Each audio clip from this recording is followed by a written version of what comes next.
Hey friends, welcome back to Unshakable. Great to have you join me once again today. We are wrapping up our series on the war in Israel. And just as a way to quickly remind you where we've been, so far we have been debunking much of the foolish rhetoric that is floating around on social media, on the streets of many cities where protests, it seems, continue to take place. We have so far debunked the idea that there is somehow a moral equivalence between the raping and the murdering that Hamas committed on October the 7th and Israel's response to that horrific day in the current war in Gaza. Second, we have looked at the ignorance of calling Israel colonialists. And then third, the ridiculous claim that what Israel is doing today in Gaza is a genocide. Fourth, we've looked at the history of the region, identifying who is truly indigenous and who has a valid claim on the land.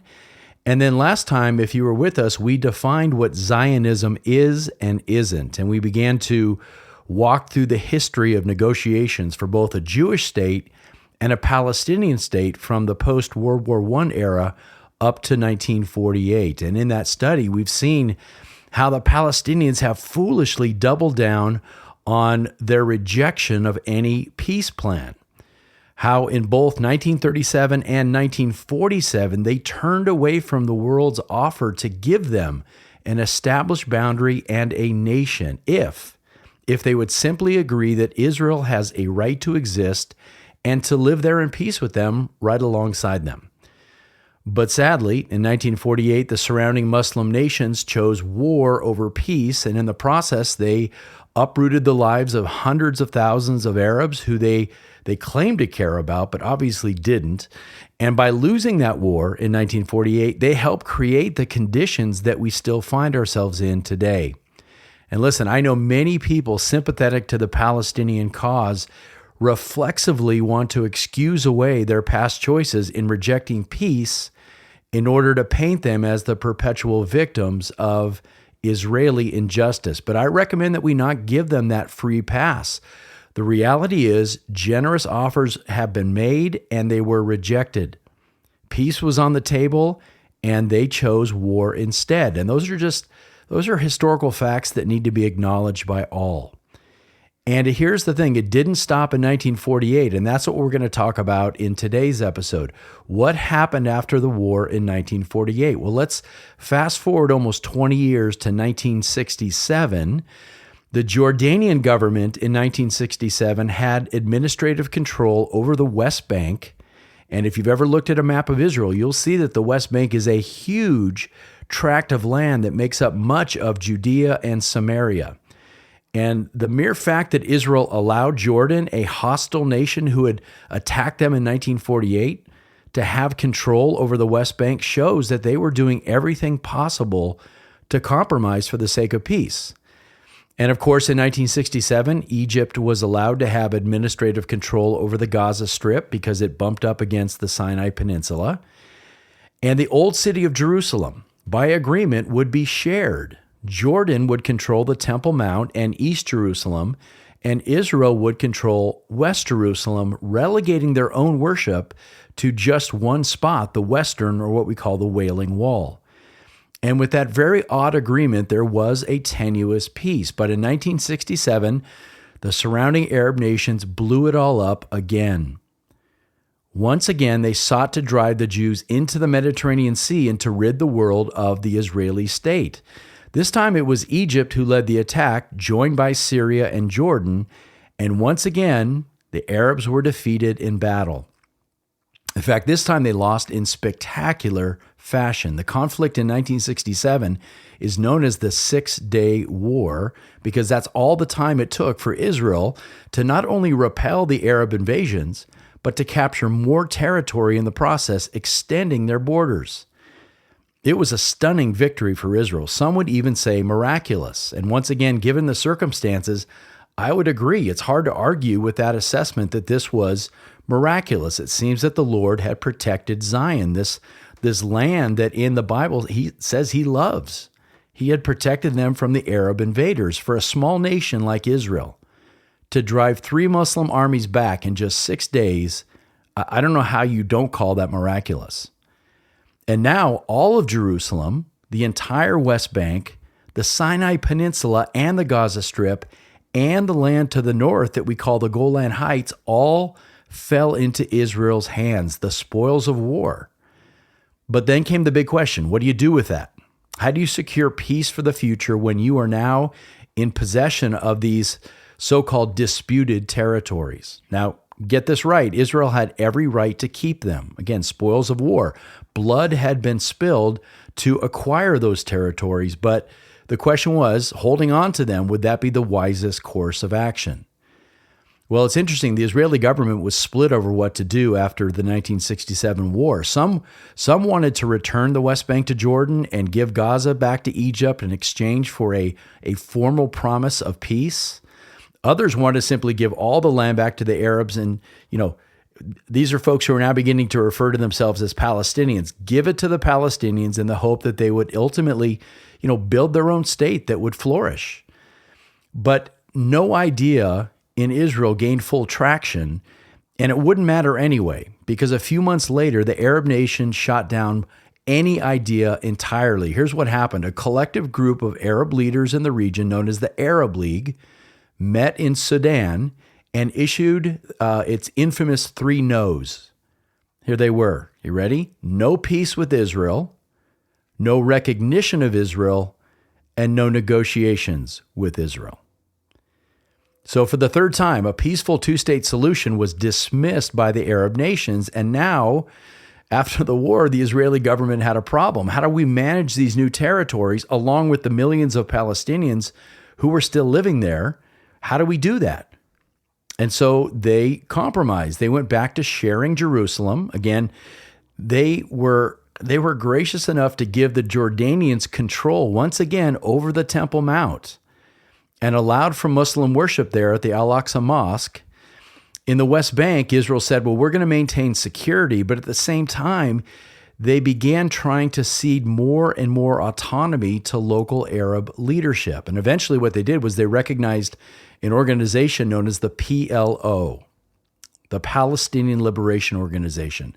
Now, that name is famous and well known to people of my generation because the PLO was in the news constantly. It was led by a man named Yasser Arafat, and Arafat was a man that Israel had hoped that they could work with.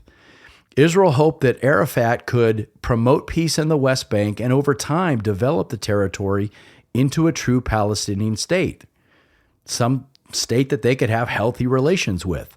And they thought Arafat was their guy, but he turned out to be very much a two-faced partner. There were times when it appeared that he was working for peace, and he would often make peaceful statements to the media to sort of spin things. But then later we'd find out that he was secretly promoting terrorism against Israel.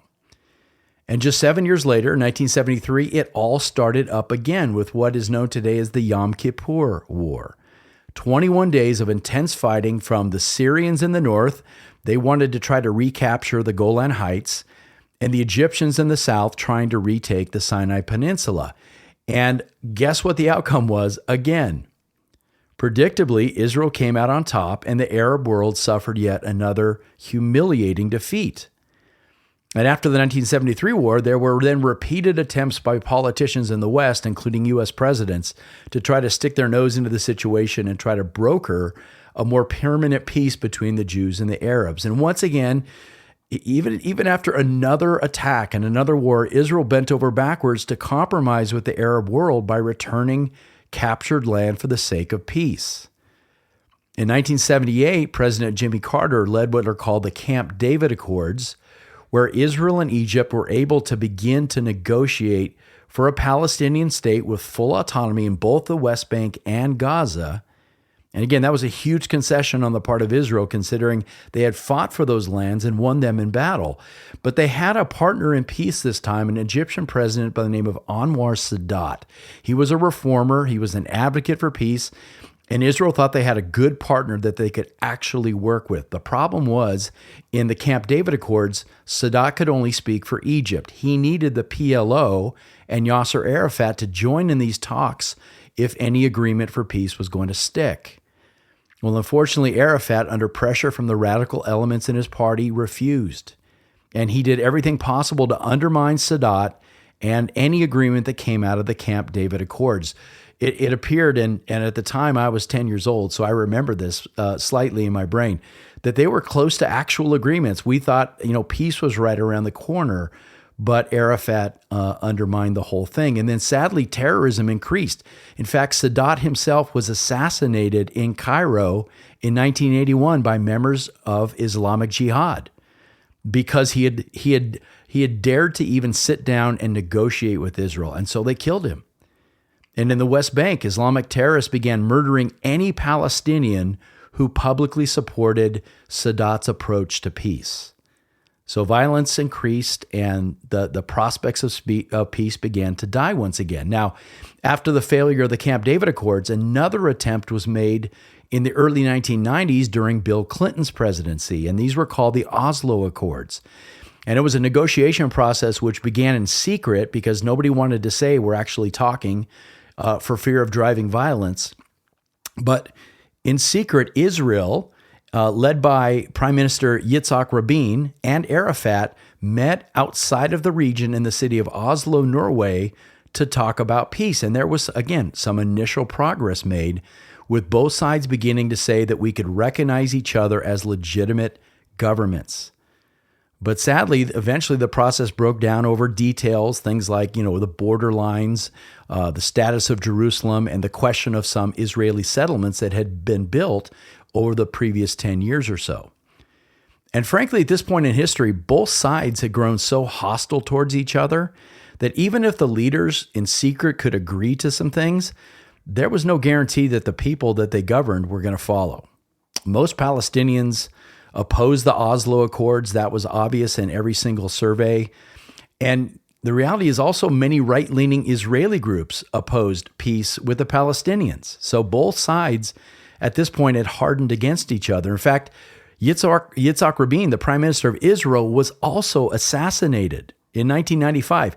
He was assassinated by an Israeli shooter because he had tried to make peace with the PLO and had offered to give up land in order to make the agreement work. So both sides now had become completely hardened against each other. So things broke down once again.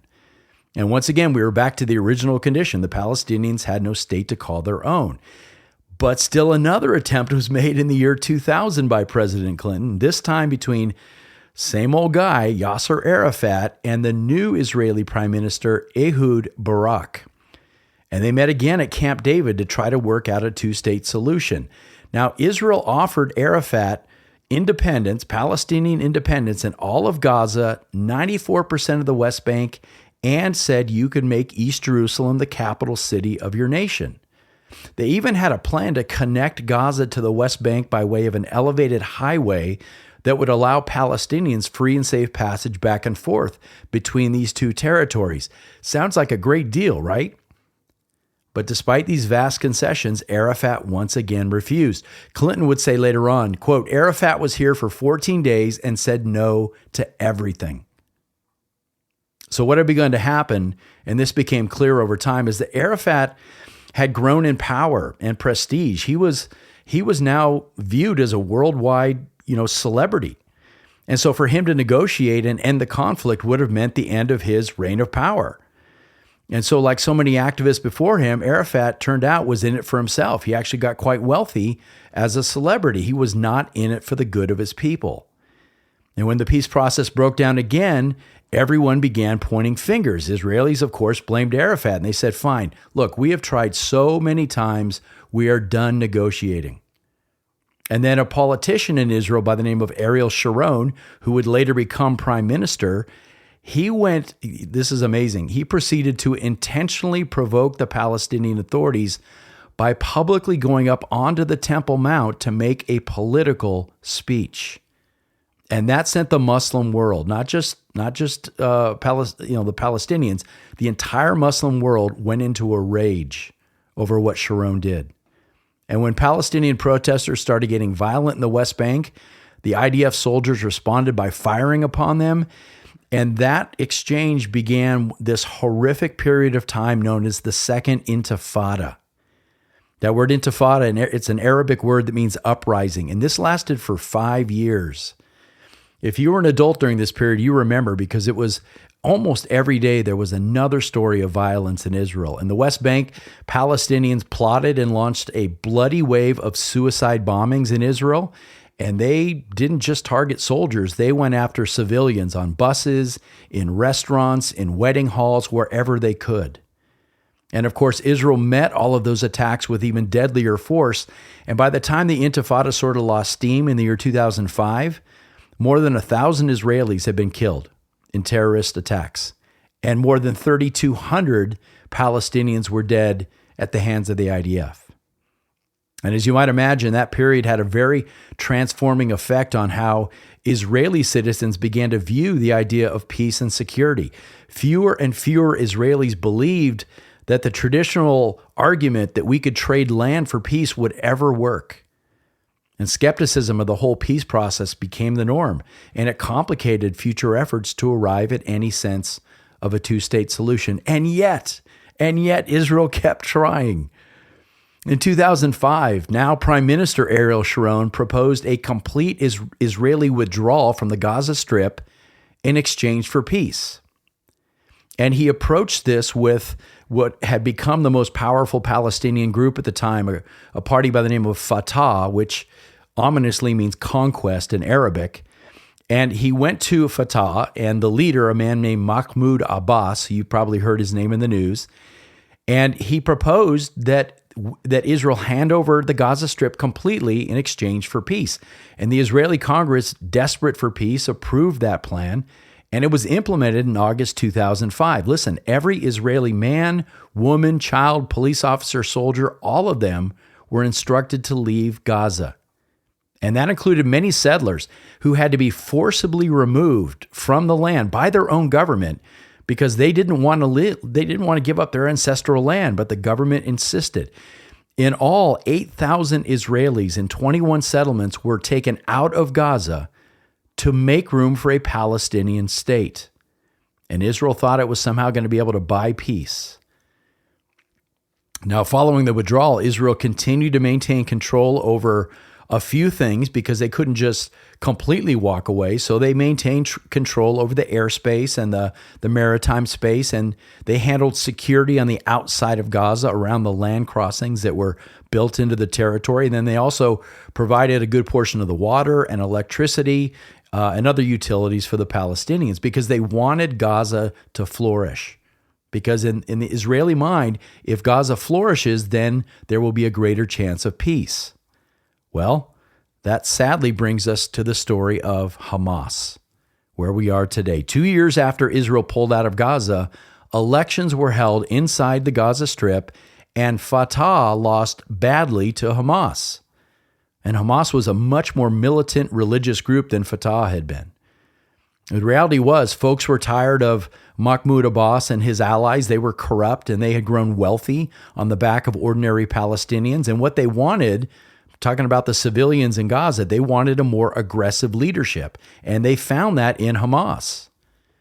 Now, Abbas wasn't just going to give up power easily, so very few people know this. There was a very short 6-day violent civil war inside the Gaza Strip, Palestinian fighting Palestinian. And at the end of it, Hamas proved dominant. They took full control of the land, and they executed 160 members of Fatah's leadership. This was not good news for Israel, because as corrupt as Abbas was, Israel knew that Fatah was at least secular and moderate. And having Hamas take over the Gaza Strip was sure to be a serious problem. And of course, as we know now, Hamas never intended to steer the Gaza Strip toward a flourishing state that would bring peace or benefit the Palestinian people. That was not their goal. From day one, they were solely focused on their unrelenting passion to wipe out the Jews, and they taught their citizens to feel the same way. And of course, as we've seen, Hamas is beholden to their masters in Qatar who feed them money, and they're beholden to the mullahs in Iran who feed them weapons. And so the end result that we see today was baked into the equation back in 2005. And yet Israel tried again in 2008. Mahmoud Abbas, though he had lost control of Gaza, still had power in the West Bank, and Israel still believed they could work with him. So they offered Abbas a new peace plan and a new boundary map where Israel agreed to grant an independent Palestinian state on 97% of the West Bank, offering again to force thousands of Israelis to leave the area. But like his predecessor, Arafat, Abbas turned that deal down, again, under pressure from radicals.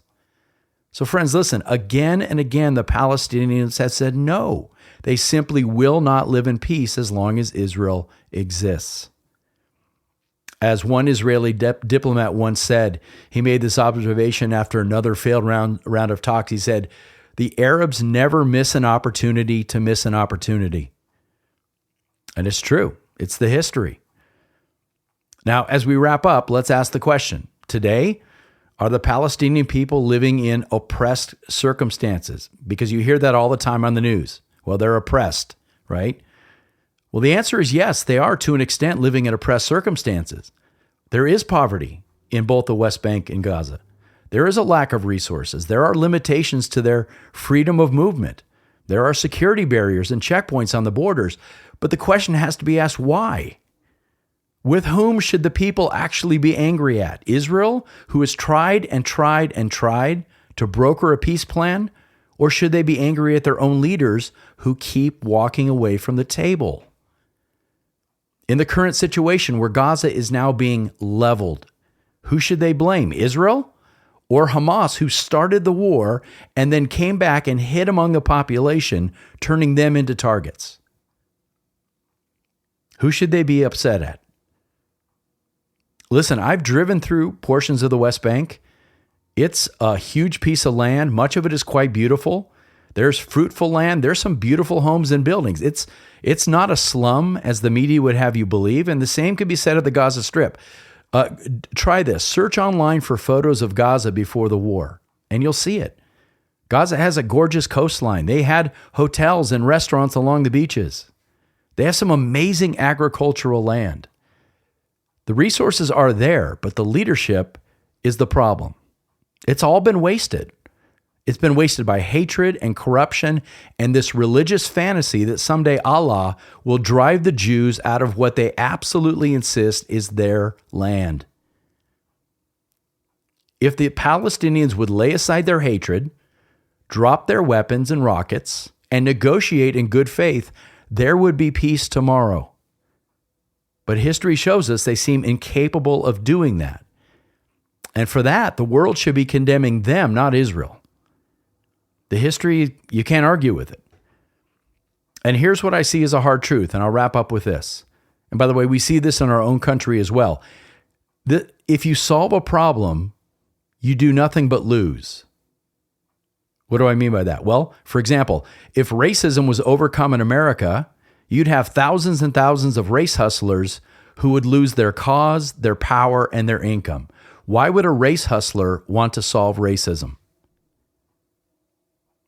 In a similar way, for Arabs, negotiating a peace with Israel means the end of the conflict. It means the end of the cause. And for the leadership, it means the end of power and their revenue stream. Remember this, the people in charge are working for their own good, not for the good of the average person. That's true in Gaza, and more we're seeing that that's true in America as well.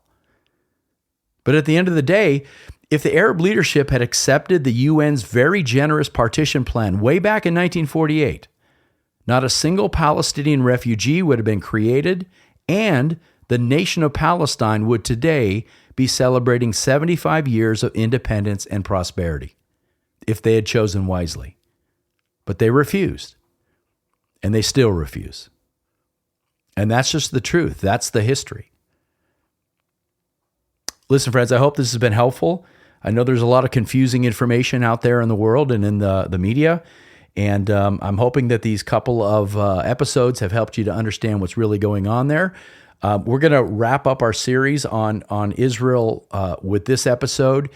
Very soon, we'll be back to our church culture issue. So I've got trust me, I've got tons of things about church culture that I want to talk about. So watch for those in the coming weeks. And until then, friends, remain unshakable and love each other well.